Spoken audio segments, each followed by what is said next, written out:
siya. Ayan yung pinaka-finish product niya. Tapos, ilalagay mo lang dito yung tumbler.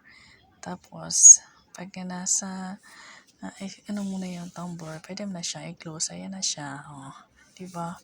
Meron na ako ng bag yung tumbler ko. Pakinabang na yung stop toys ko. Oh. Diba? Okay, boo-boo.